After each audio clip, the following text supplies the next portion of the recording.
우리를 찾아오신 예수님의 사랑, 가네사렛 호숫가에서 고기 잡던 어부들에게 찾아오셨죠.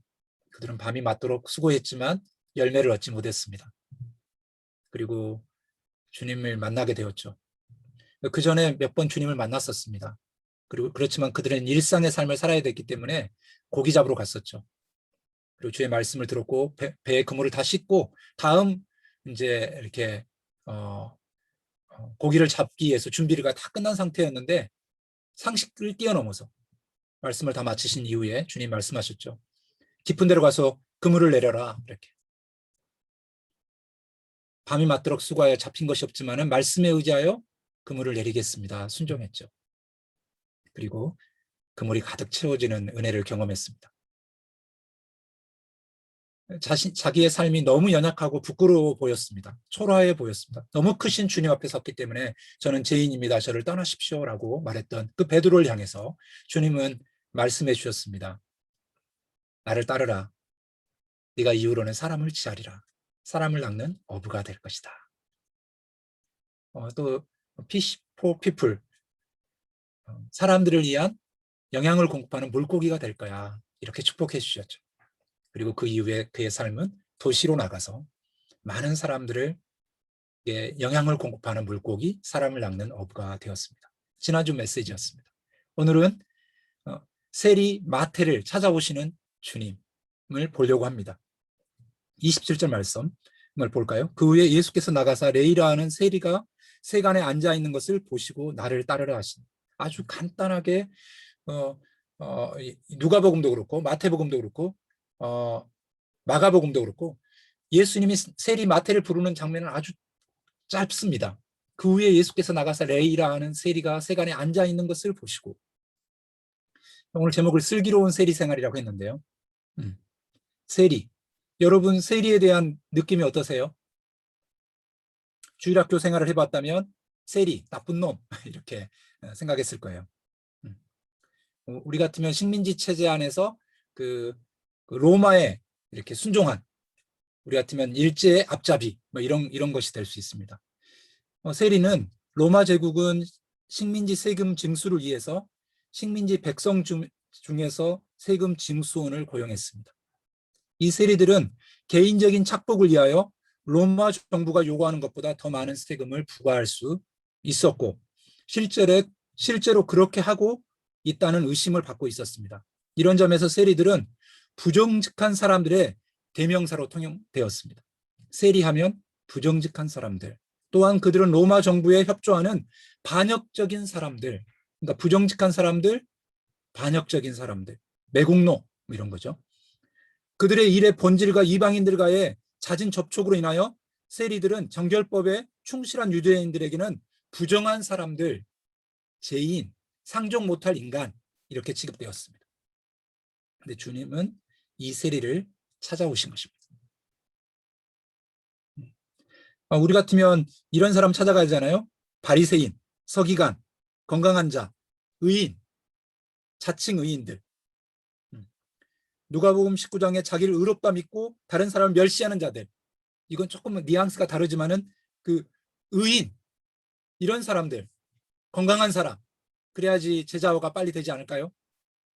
이런 사람을 찾을 텐데 예수님은 세간에 앉아 있는, 세금을 걷고 있는 레이를 찾아왔습니다. 레이의 별명은 마태가 되죠. 따라서 해볼까요? 예수님께서는 모든 사람을 차별 없이 부르십니다.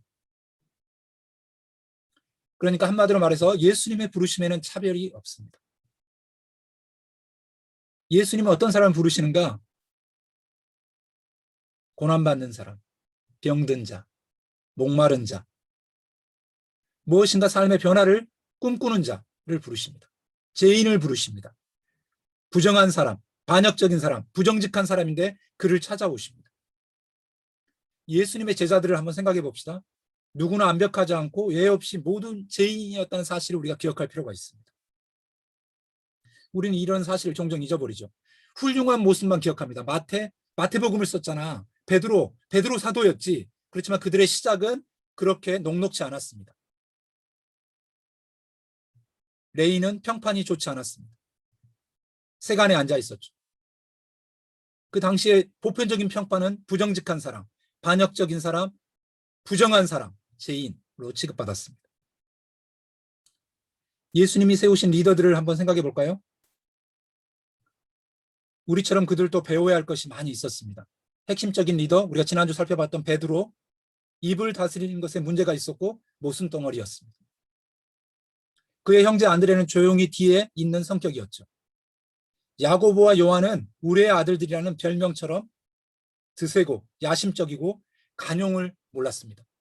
사마리아 사람들이 기분 나쁘게 하니까 벼락을 쳐서라도 쟤들을 죽여버리자 이런 생각을 했던 사람입니다. 빌립은 회의적이고 부정적이었으나 그의 관점은 제한되어 있었습니다. 5천 명을 먹이는 문제에 직면했을 때 그의 믿음은 우리는 못해요 라고 였습니다. 오늘 이 마태는 가버나움에서 최고의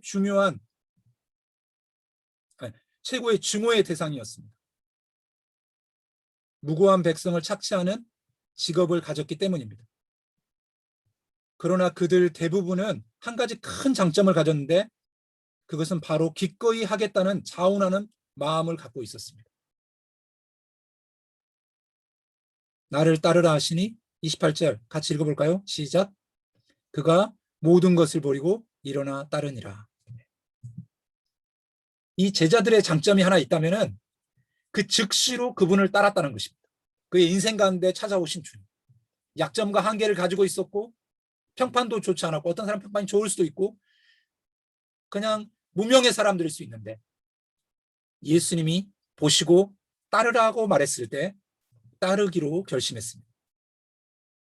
세리는 돈과 권력을 가질 수 있었습니다. 그러나 그를 따라다니는 딱지는 죄인, 부정직한 사람, 반역적인 사람, 부정한 사람이었습니다. 그렇기 때문에 레이 마태는 자신을 보시고 나를 따르라고 하시는 그 주님의 음성에 고민하지 않았습니다. 두려워하지 않았죠. 머뭇거리지 않았습니다. 다른 무엇을 생각하지 않았습니다. 왜냐하면 변화에 목말랐고 다르게 살고 싶은 마음을 가지고 있었기 때문입니다. 같이 따라서 해볼까요? 부르심을 받았을 때는 온전한 응답을 해야 합니다. 우리가 어떠한 형편에 처해 있든지 주님이 녹화하시고 우리를 부르신다면 응답해야 됩니다.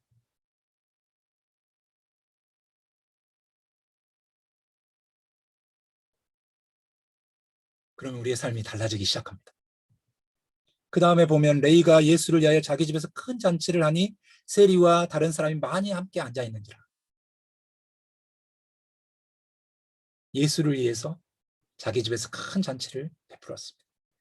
내 인생을 불러주신 다르게 살 수 있도록 길과 진리와 생명이신 그분을 위해서 큰 잔치를 베풉니다. 근데 그 잔치에 초대된 사람들이 세리와 다른 사람이 많이 함께 앉았습니다. 이 마태의 변화에 관심을 가진 사람들이 앉아 있습니다. 누굽니까? 세리입니다. 부정한 사람들, 부정직한 사람들, 죄인 취급받는 사람들, 다른 사람, 비슷한 사람들이겠죠. 이 잔치에 이렇게 병든 자, 죄인, 도우심이 필요한 사람들이 와 있습니다. 근데 누가 여기에 시비를 거냐면은 30절에 바리새인입니다. 바리새인과 그들의 서기관들이 그 제자들을 비방하여 이르되 너희가 어찌하여 세리와 죄인과 함께 먹고 마시느냐. 그러니까 다른 많은 사람도 죄인입니다. 죄인들이 와 있습니다. 레이가 변할 수 있다면 나도 변할 수 있지 않을까? 어떻게 변할 수 있을까? 이렇게 목마른 사람들이 여기에 앉아 있습니다. 근데 여기에 어울리지 못하는 사람이 있는데 여기에 어울릴 것 같은 예수의 제자가 되어야 될 것 같은 바리새인과 서기관들은 어울리지 못합니다. 그리고 예수를 먼저 비방하는 게 아니라 그의 제자들을 흔듭니다. 너네는 다르잖아. 어울리지 마. 세리와 죄인들과 어떻게 어울리니? 베드로, 야고보, 안드레, 요한. 너네는 다르잖아. 최소한 세리, 마태는 아니잖아. 비방했습니다. 이 공동체를 흔들려고 하죠. 바리새인과 세리들의 특징입니다. 누가복음 18장에 바리새인의 특징이 이렇게 나옵니다. 서서 따로 기도하여 이르되 하나님이여 나는 다른 사람들 곧 토색, 불의, 간음을 하는 자들과 같지 아니하고 이 세리야도 같지 아니함을 감사하나이다. 나는 일회에 2번씩 금식하고 소득의 11조를 드립니다. 나는 의인입니다. 나는 건강합니다. 나는 율법을 잘 지킵니다. 나는 저들하고 다릅니다. 주님은 누구를 찾아오시는가? 가슴을 치며 세리는 누가복음 18장에 멀리 서서 감히 눈을 들어 하늘을 쳐다보지 못합니다. 다만 가슴을 치며 하나님, 나를 불쌍히 여겨줄 수 있겠습니까? 나는 죄인이에요. 주님 도와주십시오. 저는 목이 마릅니다. 저는 어쩔 수 없이 일을 했지만은 내가 달라질 수 있다면 달라지고 싶습니다. 가슴을 치며 자신의 부끄러움을 주님 앞에 토로하는 사람. 주님은 그를 긍휼히 여기십니다. 예수님 말씀하시죠? 건강한 자에게는 의사가 쓸데없고 병든 자에게라 쓸데있나니 내가 의인을 부르러 온 것이 아니라 죄인을 불러 회개시키려 왔노라. 아멘. 병들었습니까? 죄책감이 드시나요? 정서적으로, 영적으로 성숙하지 못했다고 자잘하고 있습니까? 주님은 찾아오십니다. 바로. 손을 높이 쳐들고 나는 의인입니다. 나는 건강합니다. 나는 쟤들하고 달라요. 나는 다 지키고 있습니다. 근데 주님이 원하시는 마음 호세아 6장 6절에서 내가 긍휼을 원하고 제사를 원하지 않는다. 이렇게 말하고 있습니다. 주님이 원하시는 것은 긍휼입니다. 정결법을 준수하는 것보다 하나님의 사랑의 실천의 중요성을 강조하고 있습니다. 주님의 부르심에는 차별이 없습니다. 주님은 특히 누구를 부르시는가? 누구에게 관심 있는가? 병든 자. 의사에게 관심 있는 병든 자. 죄인. 스스로 어찌할 수 없는 사람들. 인생을 다르게 살고 싶은 사람들이지만 스스로 어찌할 수 없는 사람들.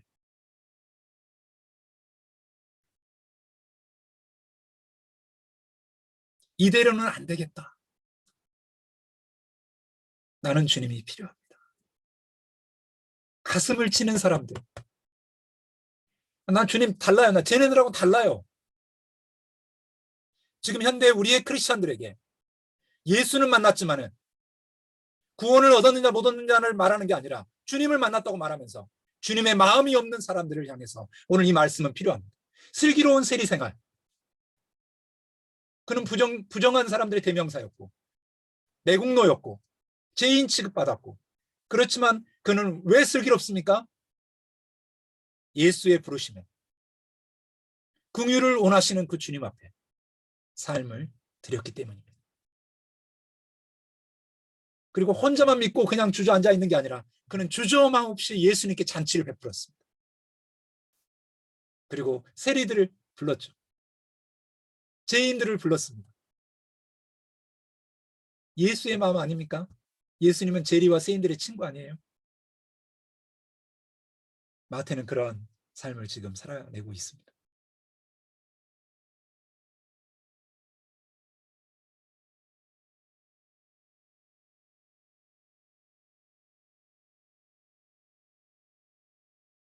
제가 마태의 이름의 뜻을 여기다 적어놨는데 지금 못 찾고 있어요. 이름이 달라졌어요. 사랑의 사람 이런 뜻이에요. 마태가. 하나님의 사람, 사랑의 사람으로 달라지겠습니다. 그는 마태복음을 쓰면서 오늘 누가복음이지만 여기서 만난 사람의 이름을 세리 마태라고 적고 있습니다. 나였어요. 이렇게. 자기는 주저하지 않습니다. 자신의 과거를 드러내는 것을 부끄러워하지 않습니다. 왜냐하면 내 삶이 달라졌으니까요. 맞아요. 내가 그런 사람이었어요. 저는 죄인이었어요. 나는 주님의 긍휼이 필요했죠. 근데 주님이 저를 보셨어요. 나를 따르라. 마태야, 너도 사랑을 낳는 어부가 되려. 너의 삶을 사람들에게 공급해주는 영양을 물고기가 되려. 예, 주님. 베드로와 안드레와 야고보와 요한이 그랬던 것처럼 마태도 그렇게 자기의 인생을 드리기로 결심한 것입니다. 하나님의 은사와 부르심에는 후회함이 없습니다. 정말 이 세리마태가 슬기로운 것은 그 삶의 자리에서 그냥 주저앉아 있는 것이 비참하고 부끄럽다는 것을 알았기 때문에 그렇습니다. 툭툭 털고 일어섭니다. 다시 아까 제가 언급하려고 했던 현대판 바리새인 서기관들, 예수 안에 있지만 정죄하고 나는 달라라고 말하면서 주의 긍휼이 없는 사람들, 긍휼을 잃어버린 사람들, 영혼을 불쌍히 여기지 않고 정죄하며 자신도 속이 문드러져 가면서도 여전히 무언가를 하고 있다는 행위에 집중해서 삶은 썩어버린, 옷을 잘 입고 교회에서 뭔가 봉사를 하고 중책을 맡았기 때문에 그가 의인이 아니라 정서적으로 영적으로 약하지만 주의 긍휼을 원하고 긍휼한 눈으로 사람들을 바라볼 수 있다면 바로 그곳에 슬기로운 세리 생활이 시작되는 것이죠. 슬기로운 죄인의 생활. 나의 죄인됨을 잊어버리고 언제부턴가 손 뻣뻣해져 버린 사람이 아니라 주님, 저는 죄인이었어요. 나를 긍휼히 여기신 주님, 내 형제와 자매를 긍휼히 여기신 주님을 찬양합니다. 이런 변화된 삶을 우리가 함께 살아가기를 원합니다. 자기를 의롭다 믿고 다른 사람을 멸시하는 자들을 비유로 누가복음 17장에서 이야기하고 있죠. 세리는 멀리 서서 감히 눈을 들어 하늘을 쳐다보지도 못하고 다만 가슴을 칩니다. 어쩌면 오늘 뭐 화면을 안 켠 사람들이 뭐 그런 게 아니라 화면을 켤 수도 없을 만큼 그냥 어쩔 때 그럴 수 있잖아요.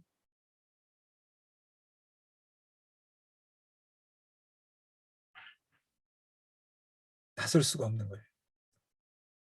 그런데 주님의 긍휼을 의지해서 나섰을 때 그게 슬기로운 것입니다.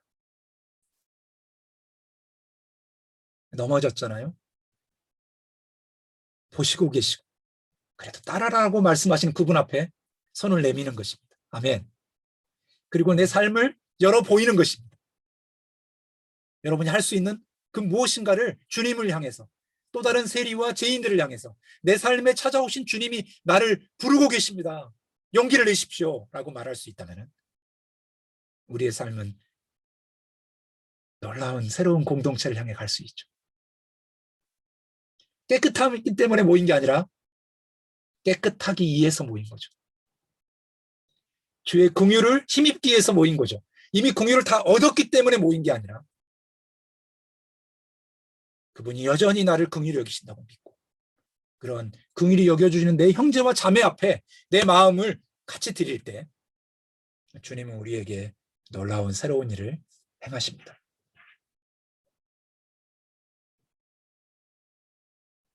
같이 찬양하고 기도할까요?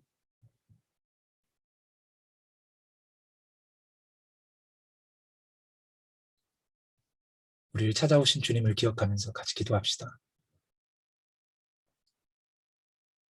앉아있는 자리가 불편하고 부끄럽고 손가락질 당할 수 있고 영적으로 정서적으로 연약하다 할지라도 주님께서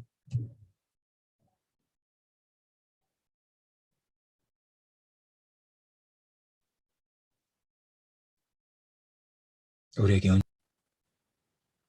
자유와 평강을 누리기를 원하는 우리 모두 위에 이제부터 영원토록 함께 하시기를 축원하옵나이다. 아멘. 우리는 세상의 소금이고 세상의 빛입니다. 우리 한 사람 한 사람이 그렇게 누군가에게 긍휼을 흘려보내는 사람들이 되기를 소망합니다.